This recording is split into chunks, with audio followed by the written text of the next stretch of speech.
welcome back to Riley's Rundowns. This is Unit 5 of AP US History, which will focus on the Civil War, the before, during, and after. Let's get started. So this is part 1 of the Civil War in AP US History. This will basically just cover the causes that led up to the Civil War. One of the main causes of the Civil War is the fact that the US kept expanding its territory. So we have the Manifest Destiny, which was basically something that people used to warrant their spread throughout the US. The Manifest Destiny was a God-given fate that gave the US the right to expand from coast to coast. This was an idea because the US thought that they were amazing and that they should spread all of their liberties. Opponents to this expansion include Clay and some of his fellow Whigs. They feared the tensions over slavery, which was a good fear because the spread of the US caused more problems with slavery. This can be seen through Texas, which declared its independence in 1836. We have the San Jacinto battle, where Santa Anna signed a treaty that recognized Texas as its own body, separate from Mexico. After this, Texas did want to be annexed into the United States, but Jackson and Van Buren both hesitated in bringing Texas into the United States because they were worried about the war with Mexico and increased sectionalism.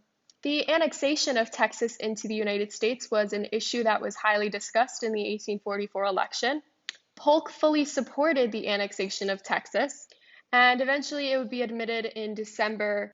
Continuing on with Polk, he really wanted to start a war with Mexico because he wanted California. There was also a boundary issue because Texas claimed the Rio Grande River and Mexico claimed the Nueces River. So eventually we have the Mexican-American War. The Thornton Affair was a small skirmish involving the United States and Mexican forces in between the Rio Grande River and the Nueces River. Eventually, Polk asked Congress for a declaration of war against Mexico.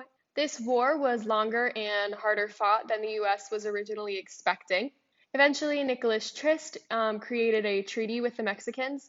This treaty is known as the Treaty of Guadalupe Hidalgo, which was created in February of 1848. The military effect of this war was that Civil War leaders would get experience in leading wars.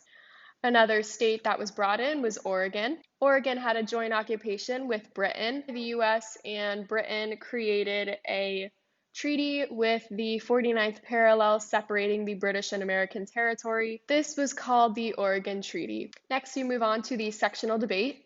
So we have the Wilmot Proviso, which was created in 1846 by David Wilmot.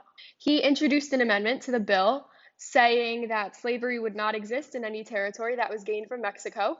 This was passed in the House, but it was not passed in the Senate. Along with this sectional debate, we have the creation of the Free Soil Party in 1848. This party was against the extension of slavery into new territories. The Free Soilers also believed that slavery took jobs away from other people. This party would help morph into the newer version of the Republican Party in 1854. There would be two factions of this newer Republican Party. You would have the Radicals and the Moderates. The Radicals wanted to completely ban slavery, whereas the Moderates just wanted to prevent slavery from spreading. The pro-slavery arguments include John C. Calhoun's positive good. We also have religious justification and religious superiority. Moving on, we have the California Gold Rush, which occurred in 1848 to 1849. This is why some of the immigrants who would move to California were called 49ers. Most of these 49ers were men, and because of this new migration, the population increased drastically. This increase in population made it so that California wanted statehood, but obviously this would cause a problem again because of our balance between free and slave states. Next, we have the Compromise of 1850, which had 5 parts. The first part is popular sovereignty in the Mexican Cession area. California would be admitted as a free state.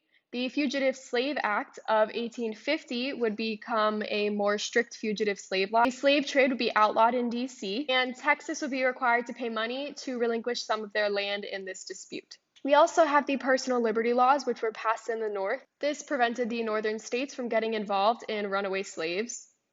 Moving on to the crises of the 1850s.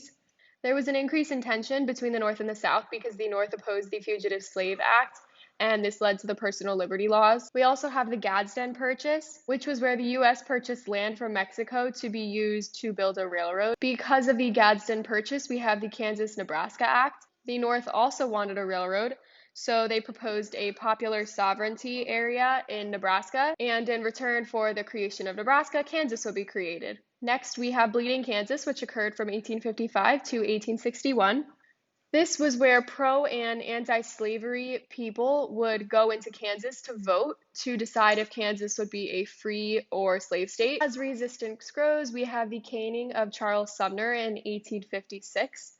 Charles Sumner gave a speech against slavery. In this speech, he insulted Andrew Butler. So Andrew Butler's cousin, Preston Brooks, decided to attack Sumner with a cane, which hospitalized him. The responses to this were very different.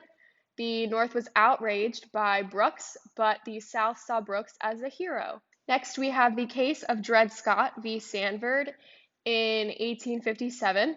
Scott was a slave from Missouri that lived in Illinois and Wisconsin, and he sued his masters for freedom. The court ruled that Scott could not sue because he was not a citizen. Slaves were ruled as property, so they could not be taken away from people without due process, as said in the Fifth Amendment.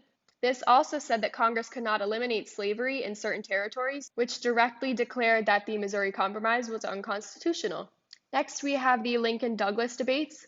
These were 7 debates in 1858 that were used for the Senate elections in Illinois. Douglas did win, but Lincoln used this to become known on a national level. This helped Lincoln win in the election of 1860.